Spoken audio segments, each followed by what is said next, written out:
আমরা মশক নিধনে যে আসলে কেমিক্যালটা ইউজ করি, আমাদের এখানে একটি বিশেষজ্ঞ কমিটি আছে। সেখানে ঢাকা বিশ্ববিদ্যালয়ের প্রাণীবিদ্যা বিভাগের 3 জন প্রফেসর আছেন। ওনারা এই বিষয়ে বিশেষজ্ঞ।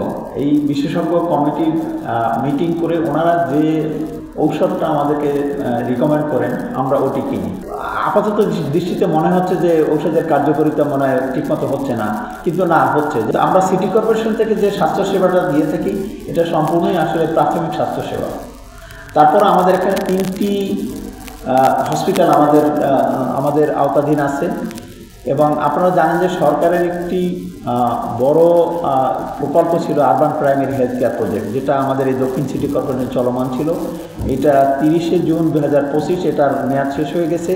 কিন্তু মেয়াদ শেষ হলেও এই প্রকল্পের সাথে যে সমস্ত 5টি এনজিও তারাই ওই প্রকল্পের হয়ে স্বাস্থ্যসেবা দিতেন, আমরা তাদেরকে কিন্তু বাদ দেই নাই। আমরা তাদেরকে আমাদের সাথে এনগেজ করেছি এবং আমাদের নিজস্ব অর্থায়নে তাদেরকে এখন এই প্রাথমিক স্বাস্থ্যসেবা আমরা চলমান রেখেছি। আমাদের ফুটপাথগুলো আসলে যে কোনোভাবে হোক এগুলো দখল করে বিভিন্ন রকমের হকাররা ইনফর্মাল বিজনেস করতেছে।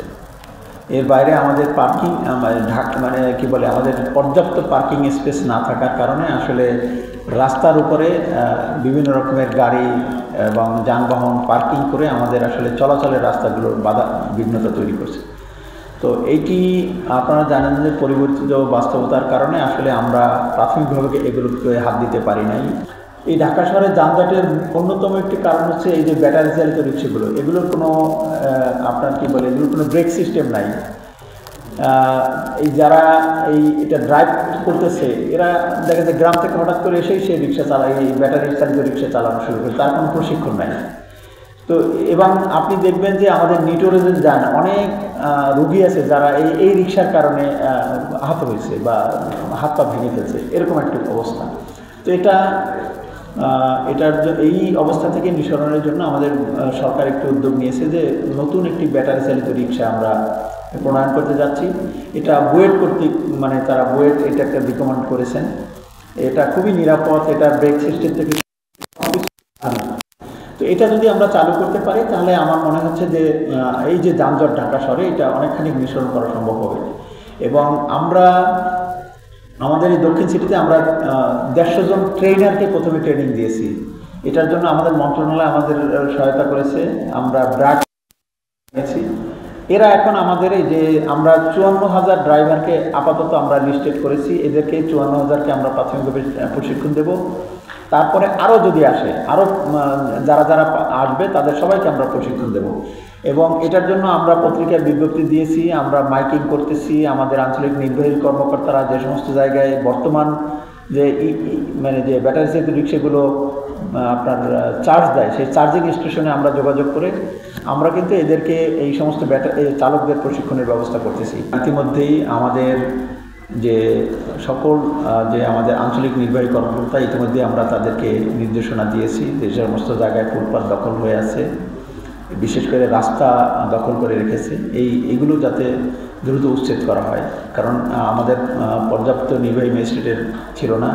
আমাদের এখন আঞ্চলিক নির্বাহী কর্তা তাদের সকলের ম্যাজিস্ট্রেসি পাওয়ার আছে, আমাদের নিজস্ব নির্বাহী ম্যাজিস্ট্রেট আছে এবং আমরা আরও প্রায় 10 জন নির্বাহী ম্যাজিস্ট্রেট আমাদের এই সিটি কর্পোরেশনের দ্রুতদর্শীদের দেওয়ার জন্য আমরা মন্ত্রণালয়কে অনুরোধ করেছি। আশা করি তারা অবশ্যই আমাদের সাথে যোগ দিলে আমরা এই উচ্ছেদ কার্যক্রমে শুরু করে দেব। ঢাকা শহরে তো রাস্তার যে ক্যাপাসিটি, সেই তুলনায় যানবাহনের সংখ্যা অনেক বেশি। কীরকম, আমাদের রাস্তায় বিভিন্ন স্পিডের গাড়ি চলে, বাস আছে, প্রাইভেট কার আছে এবং রিক্সা, তারপরে সিএনজি যেগুলো আমরা বলি।